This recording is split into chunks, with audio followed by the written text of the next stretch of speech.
Assalamualaikum warahmatullahi wabarakatuh. Apa kabar Anda semua? Semoga selalu dalam keadaan sehat walafiat. Kembali berjumpa dengan saya, Herssu Beno Arif dari Forum News Network. Anda masih ingat guyonan yang pernah disampaikan oleh guru besar filsafat Pancasila dari Undip, Profesor Pir Suteki, Profesor Ocil. Iya, ini singkatan dari gelarnya guru besar tapi otaknya kecil, jadi disebut Profesor Ocil. Mereka yang disebut sebagai Profesor Ocil ini adalah mereka-mereka yang tidak sesuai antara gelar dan kapasitas intelektualnya. Jadi kebesaran gelarnya, sementara kapasitas intelektualnya itu kecil. Saya jadi teringat kembali guyonan itu ketika melihat kehebohan di media sosial dalam 2 hari terakhir ini. Para netizen itu dihebohkan dengan postingan di Facebook dari Budi Santosa, itu disebut-sebut sebagai seorang guru besar sekaligus rektor perguruan tinggi negeri atau PTN Institut Teknologi Kalimantan yang berada di kota Balikpapan. Ini Kalimantan Timur ya. Unggahannya itu dinilai rasis, provokatif, dan sekaligus tidak Pancasilais. Apa sih postingannya kok sampai bikin heboh? Bahkan ini juga dikomentari oleh seorang guru besar dan rektor perguruan tinggi lainnya. Saya akan bacakan postingan Profesor Budi Santosa ini ya, dan nanti silahkan Anda sendiri menilai pantas nggak ini diucapkan oleh seorang profesor, pantas, wajar tidak kalau kemudian mengundang kehebohan. Saya bacakan saja secara lengkap plus titik komanya. Saya berkesempatan mewawancara beberapa mahasiswa yang ikut mobilitas mahasiswa ke luar negeri. Program Dikti yang dibiayai LPDP, Lembaga Pengelola Dana Pendidikan, ini banyak mendapat perhatian dari para mahasiswa. Mereka adalah anak-anak pintar yang punya kemampuan luar biasa. Jika diplot dalam distribusi normal, mereka mungkin termasuk 2,5% sisi kanan populasi mahasiswa. Tidak satu pun saya mendapatkan mereka ini hobi demo. Yang ada adalah mahasiswa dengan IP atau indeks prestasi yang luar biasa tinggi, di atas 3,5, bahkan beberapa 3,8 dan 3,9. Bahasa Inggris mereka cas-cus dengan nilai IELTS 8, 8,5, bahkan 9. Duolingo bisa mencapai 140, 145, bahkan ada yang 150. Padahal syarat minimum 100 itu dalam kurung.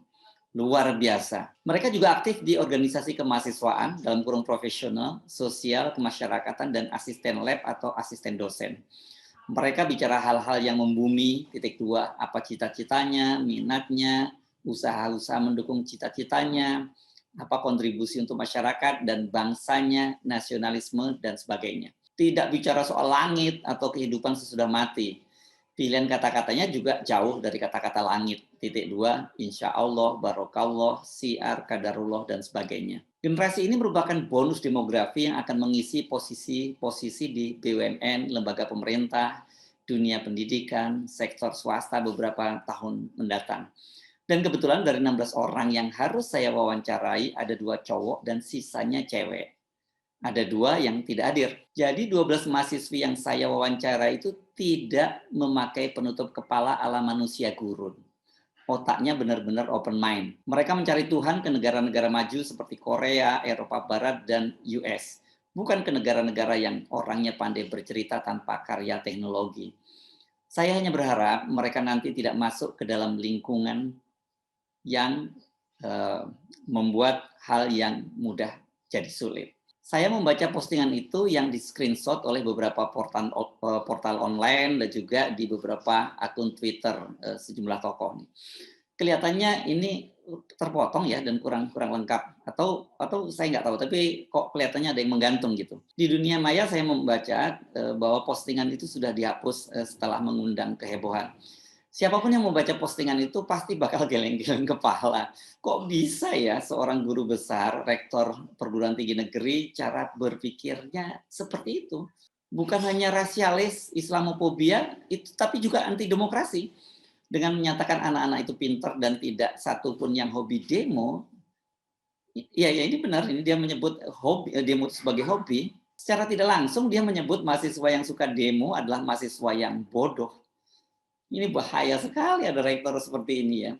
Wajar bila unggahan seperti itu membuat Rektor Universitas Muhammadiyah Surakarta, Profesor Aidul Fitri Siada itu geleng-geleng kepala. Dia menyebutnya sebagai rasis dan xenofobia, merasa diri paling Pancasilais dan paling nasionalis. Profesor Aidul Fitri Siada ini benar.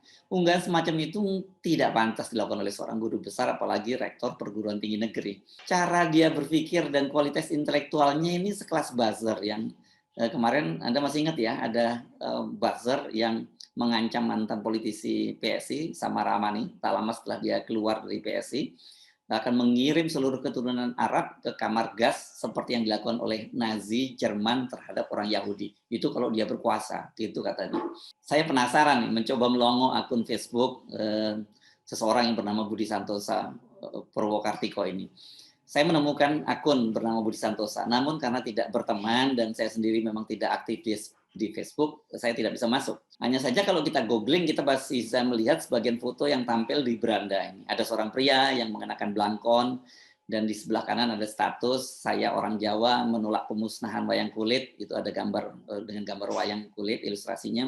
Dan di sebelah kiri ada foto yang sama dan berjajar dalam posisi lebih bawah, itu fotonya bersama Presiden Jokowi. Di situ ada tulisannya, saya bersama Jokowi tagar Gerakan Merah Putih. Di bagian bawah ada dua foto. Salah satunya pria itu memakai baju batik dengan tulisan Disnatalis 7 Institut Teknologi Kalimantan. Jadi benar ini adalah akun Facebooknya. Siapa sih Budi Santosa ini? Dia adalah, kalau saya lihat adalah lulusan ITB tahun 1992.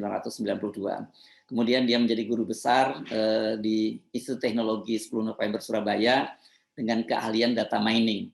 Dan dia baru saja terpilih menjadi rektor Institut Teknologi Kalimantan periode 2018-2022. Kalau kita menyimak beberapa tulisan di Facebooknya yang kemudian dipublis oleh sejumlah media online lokal, Budi Santosa ini adalah pengagum berat kawanan buzzer dari Cokro TV, Adi Armando dan Denny Siregar bersama kawan-kawannya. Saat Adi Armando dipukuli di DPR, dia membuat sebuah tulisan dengan judul Adi Armando dan Kewarasan Berpikir. Dalam tulisannya itu dia mengutip dialognya dengan sang istri gitu ya, karena di situ istrinya katanya ditanya tentang oleh anaknya yang paling kecil, siapa Adi Armando itu gitu, dan istrinya dengan sembarangan menyebut sebagai kadrun gitu, dan dia marah di situ, disebutkan si Budi Santosa ini marah, kenapa bagaimana dia mungkin kadrun dipukuli oleh kadrun. Dia merasa kesal dengan istrinya karena menurut dia beberapa kali dia selalu memutar video-video Adi Armando dan istrinya ikut nonton, tapi kok tetap tidak tahu siapa itu Adi Armando. Dalam dialog dengan istrinya, dia menyebut Ade Armando itu sebagai role model yang baik untuk anaknya yang masih kecil. Entah mengapa, sampai sekarang saya masih sangat menghargai orang-orang seperti Ade Armando atau Denny Siregar. Orang-orang yang secara sukarela dan sabar mencoba memberi pencerahan kepada masyarakat dengan risiko besar. Setahu saya, mereka bekerja atas inisiatifnya sendiri tanpa dibayar. Adi Armando dan Denny Siregar dalam kurung dan beberapa tokoh lain adalah tokoh idealis yang ingin negara ini maju. Budi Santosa mengaku sangat emosi dengan peristiwa pemukulan Adi Armando. AA sangat berani, sangat vokal dan berani menempuh risiko besar dan berbahaya untuk diri dan keluarganya. Mungkin yang mirip-mirip, kami sama-sama menyuarakan kebenaran berdasarkan akal sehat. Tapi saya dalam skala jauh lebih kecil. Banyak teman di Facebook dan WA yang satu visi. Tapi saya sangat mengapresiasi teman-teman yang mengingatkan itu. Pada postingan lain berjudul yang mengaku paling taat, itulah yang berbahaya, yang juga dimuat di sebuah media online, Budi Santosa membahas perbandingan antara mereka yang menyembah batu, menyembah pohon, dengan mereka yang merasa paling benar dan berhak menghukum orang lain karena berbeda pendapat. Dia menulis begini, artinya dia menyekutukan Tuhan seperti dirinya.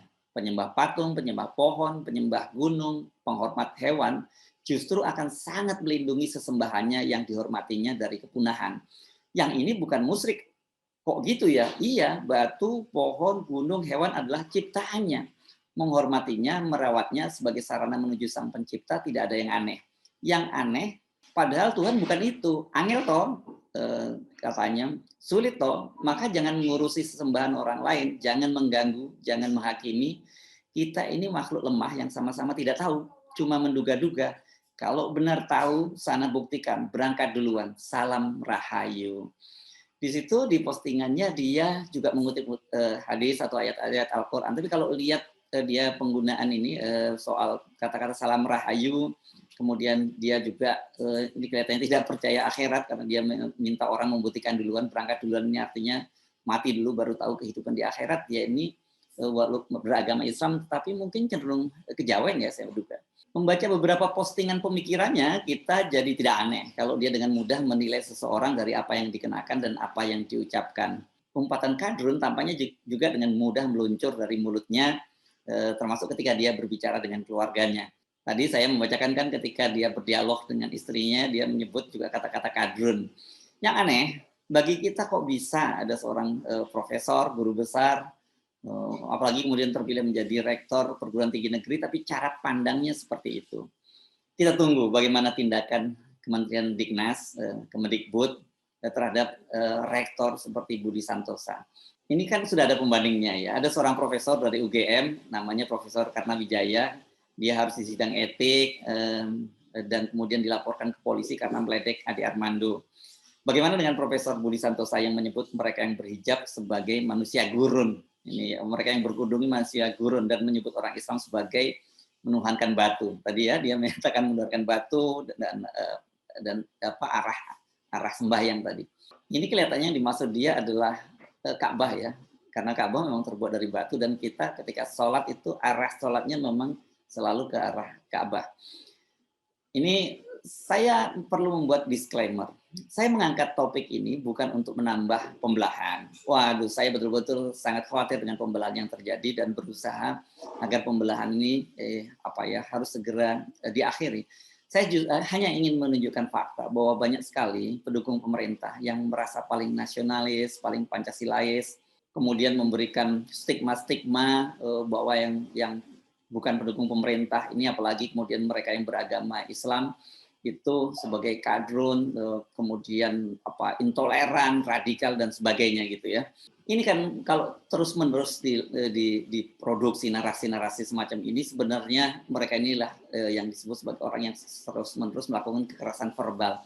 Jadi kekerasan verbal ini ya tidak kalah jahatnya dibandingkan kekerasan yang dialami oleh Ade Armando, kekerasan fisik yang dialami oleh Ade Armando, tapi justru banyak para ahli kejiwaan, psikolog yang menyebut bahwa kekerasan verbal yang dilakukan terus-menerus ini dampaknya jauh lebih buruk daripada kekerasan fisik. Nah, tugas pemerintah, khususnya tugas Presiden Jokowi, nah sekarang ini mesti orang lagi protes, kok Jokowi lagi? Ya memang Jokowi yang jadi presiden, jadi tanggung jawab dia. Nah, jadi tugas Presiden Jokowi untuk mengakhiri semua kekacauan ini. Ya kalau mau mulai, bisa dimulai dari Rektor Institut Teknologi Kalimantan, Profesor Budi Santosa, yang membuat status ini juga bisa disebut sebagai hate speech atau ujaran kebencian. Saya Herzbun Arif dari Forum News Network. Sampai jumpa lagi. Wassalamualaikum warahmatullahi wabarakatuh.